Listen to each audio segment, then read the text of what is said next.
മഹാലക്ഷ്മി സീരിയലിൻ്റെ പുതിയൊരു എപ്പിസോഡിലോട്ട് എല്ലാവർക്കും സ്വാഗതം. അങ്ങനെ ഉണ്ണിയും കരുണയും കൂടെ കണ്ണൻ്റെ അടുത്ത് വന്ന് പറയുന്നുണ്ട്, മഹാലക്ഷ്മി ഞങ്ങളിപ്പോൾ അവളുടെ കാമുകൻ്റെ കൂടെ കണ്ടുവെന്നും അവരുടെ പിറകെ ഞങ്ങൾ ഫോളോ ചെയ്ത് പോയിട്ടും അവരെ പിടിക്കാൻ കഴിഞ്ഞില്ല എന്നുമെല്ലാം കണ്ണനോടായിട്ട് പറയുമ്പോൾ കണ്ണനാണെങ്കിൽ അവരുടെ മുന്നിൽ ആകെ അസ്വസ്ഥനായിട്ട് തന്നെ കാണിക്കുകയാണ്.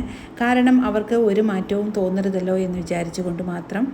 അവളുടെ കുഞ്ഞിൻ്റെ അച്ഛൻ അയാളാണെന്നും അതിലൊരു സംശയവുമില്ലെന്നും ഉണ്ണിയും കരുണയും പറയാണ്. അതിനുശേഷം ഉണ്ണിയും കരുണയും അവിടെ നിന്ന് പോയി മഹാലക്ഷ്മിയുടെ ക്യാബിനകത്ത് ഇരിക്കുന്നുണ്ട്. അങ്ങനെ മഹാലക്ഷ്മിയുടെ സീറ്റിൽ ഞെളിഞ്ഞിരിക്കുകയാണ് കരുണ. ഇത് കാണുമ്പോഴേക്കും ഉണ്ണിക്ക് വളരെ സന്തോഷമാകുന്നു. അങ്ങനെ കരുണ പറയുന്നുണ്ട്, എനിക്കും ഈ കസേരയിൽ ഇരിക്കണം ഉണ്ണിയേട്ട എന്ന് പറയുമ്പോൾ ഉണ്ണി പറയുന്നുണ്ട്, അതിനെന്താണ്, നമുക്ക് കണ്ണേട്ടനോട് പറഞ്ഞ് അതെല്ലാം സാധിപ്പിക്കാമെന്നെല്ലാം പറയുകയാണ്. ഇതെല്ലാം കണ്ടുകൊണ്ട് തന്നെ ഇരിക്കുകയാണ് നമ്മുടെ കണ്ണനാണെങ്കിൽ ആ ചിരിക്ക് സന്തോഷത്തോടുകൂടി ചിരിക്കുക. കുറച്ച് നാൾ കഴിയുമ്പോൾ കരയേണ്ടതല്ലേ എന്നെല്ലാം മനസ്സിൽ വിചാരിക്കുന്നുണ്ട്. അതേസമയം മഹാലക്ഷ്മിയാണെങ്കിൽ മഹാലക്ഷ്മിയുടെ ക്യാബിനകത്തോട്ട് വരികയാണ്. അതേസമയം അവിടെ കാണുന്നത് നമ്മുടെ കരുണയാണെങ്കിൽ ക്യാബിനകത്ത് ഞെളിഞ്ഞിരിക്കുന്നതാണ്.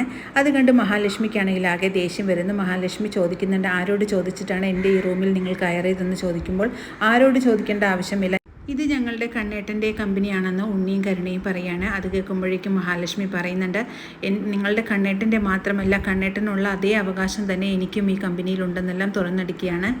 അങ്ങനെ ഉണ്ണിയും കരുണയും മഹാലക്ഷ്മിയാണെങ്കിൽ ക്യാബിനകത്ത് നിന്നും പുറത്താക്കുകയാണ്. ആ ഒരു സങ്കടത്തിൽ തന്നെ ഉണ്ണിയും കരുണയും കണ്ണേട്ടൻ്റെ അടുത്തോട്ട് ചെല്ലുകയാണ്.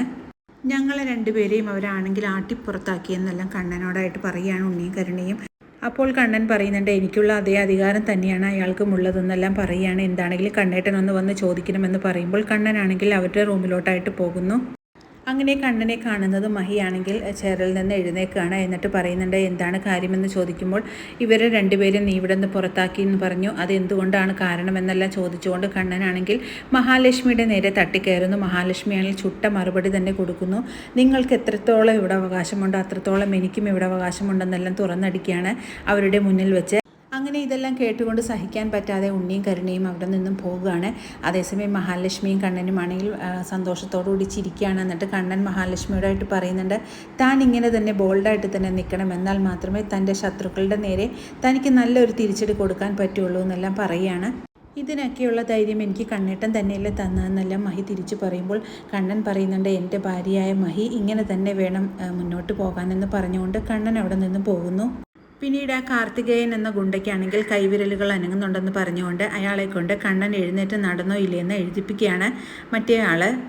അങ്ങനെ കണ്ണൻ നടന്നു എന്നുള്ള കാര്യം എഴുതി കാണിക്കുന്നതനുസരിച്ച് അയാളാണെങ്കിൽ ഓടിച്ചെന്ന് മേഘനാഥനോടായിട്ട് പറയുന്നുണ്ട്, അണ്ണൻ ആണെങ്കിൽ കൈവിരലുകൾ അനക്കാൻ തുടങ്ങിയിട്ടുണ്ട്, കണ്ണൻ സാറ് എഴുന്നേറ്റ് നടന്നു എന്ന് എഴുതി കാണിച്ചിട്ടുണ്ടെന്ന് പറയുന്നതും അസ്വസ്ഥനാകുന്ന മേഘനാഥൻ പറയുന്നുണ്ട്, അവനിക്ക് തലയ്ക്ക് സുഖമില്ലാതെ എന്തെങ്കിലും എഴുതുന്നതായിരിക്കും, അല്ലാതെ കണ്ണൻ നടന്നു എന്ന് വിശ്വസിക്കാൻ എനിക്കൊരിക്കലും പറ്റില്ല എന്ന് പറയാണ്.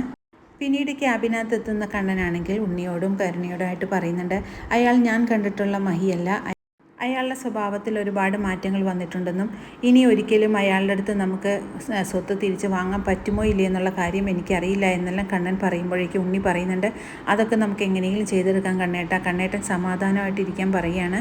പിന്നീട് ഓഫീസിൽ വെച്ച് നടന്നിട്ടുള്ള കാര്യങ്ങളെല്ലാം ദുർഗയോടും സ്വാതിയോടുമായിട്ട് കരുണയും ഉണ്ണിയും കൂടെ വന്ന് പറയുകയാണ്. എന്നിട്ട് പറയുന്നുണ്ട്, അവളുടെ ഒരു അധികാരം കാണണമായിരുന്നു, കണ്ണേട്ടനെ പോലും അവൾ യാതൊരുവിധ വിലയും കൽപ്പിച്ചിട്ടില്ല, കണ്ണേട്ടൻ്റെ അടുത്ത് പോലും അവൾ ചാടിക്കയറിയാണ് സംസാരിക്കുന്നതെന്നല്ല ഉണ്ണി പറയുമ്പോൾ കരുണ പറയുന്നുണ്ട്, ഇതുപോലുള്ളൊരു അപമാനം എനിക്കിനി വരാനില്ല, അത്രയ്ക്ക് ഞാൻ ഇന്ന് അപമാനം കൊണ്ട ദിവസമാണെന്നെല്ലാം കരുണ പറയുകയാണ്.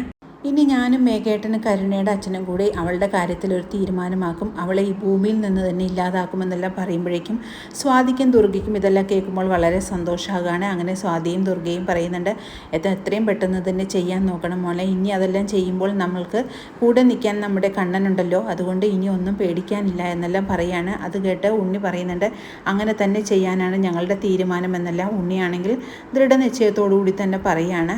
പിന്നീട് മേഘനാഥനാണെങ്കിൽ കണ്ണൻ നടന്നു എന്നുള്ള വാർത്ത ആ ഗുണ്ടയിൽ നിന്ന് മനസ്സിലാക്കുമ്പോൾ ആകെ അസ്വസ്ഥനാകുകയാണ്.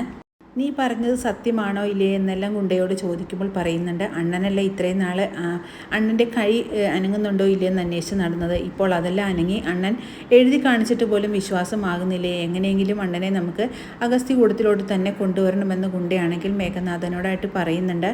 അതും പ്രകാരം അയാളെ അങ്ങോട്ട് കൊണ്ടുവരാനായിട്ട് മേഘനാഥൻ തീരുമാനിക്കുകയാണ്.